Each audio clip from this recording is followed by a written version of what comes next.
Hi everyone, it's Miss Downs again, here with a new art lesson for you.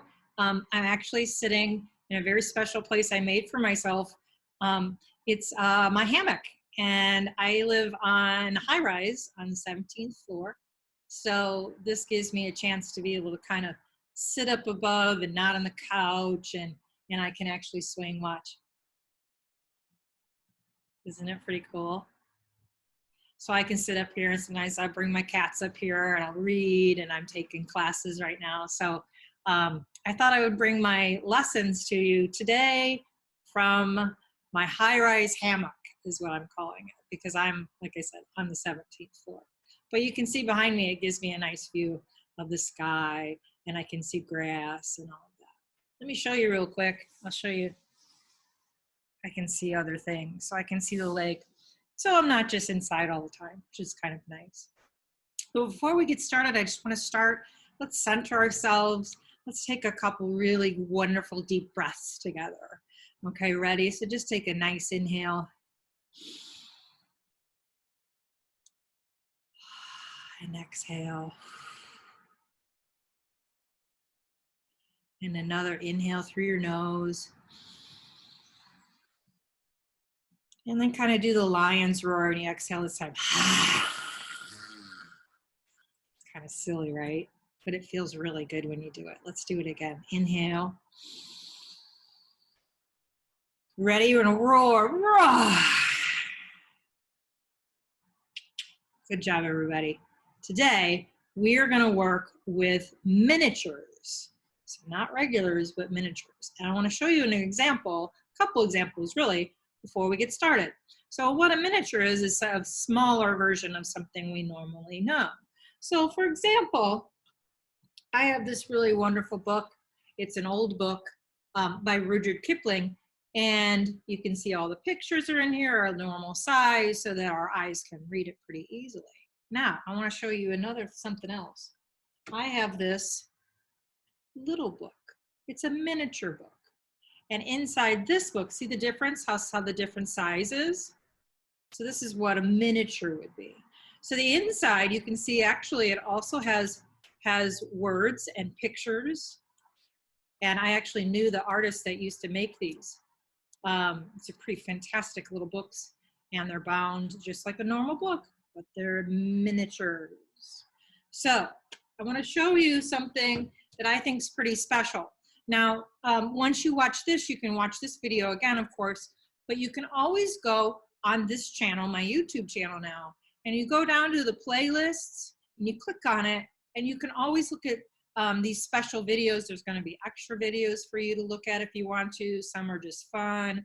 Some are about other artists. Some are about museums. All those kinds of things that you can always go to when you're not in school. Okay, so give me a second and let me set this up for you. Hi, I'm back. I'm a little bit smaller this time. I'm up in the corner.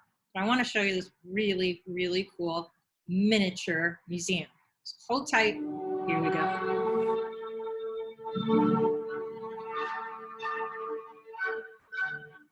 Now we have over on the left, we've got Picasso, we've got the Scream, we've got Vermeer. There are paintings on these walls. Oh, it's even a chair. Do that research, guys. What do you think it went potty? Hey. Oh, you shouldn't have snacks in museums, guys. Don't chew or eat in museums. And don't touch the art. Okay. Anyways, I hope you liked that little video. And like I said, you can revisit it anytime in the playlist for my YouTube video, or my YouTube channel. So anyways, your challenge this week as an artist is to come up with your own miniature museum.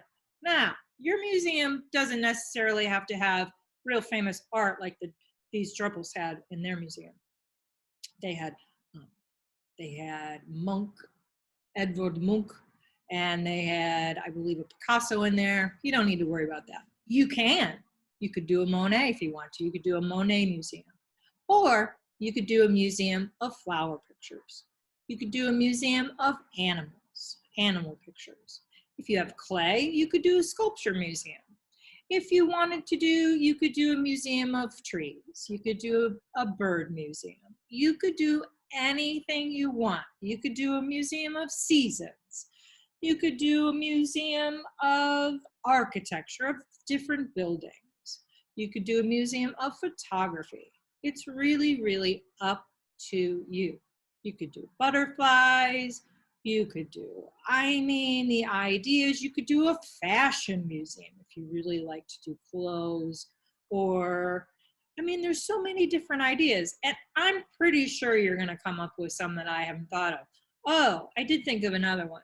If you're into sports and sports teams and things, you could do a sports museum. You could do maybe like the logos for the Blackhawks and the Bulls, or you could just do sculptures of basketballs, soccer, soccer balls, baseballs, those kinds of things. So it's really, really an open assignment. And I'm really excited to see what you come up with. So if you can, like the gerbil video, if you want to take me through like a little bit of a tour and send it to me, moms and dads, whoever's home, that would be great. I look forward to hearing about your projects and seeing them. I miss you. I appreciate you. I'm so proud of all of you. You're such strong people. And I love, love, love being able to share art with you, even during our time apart. I miss you. Bye, everybody.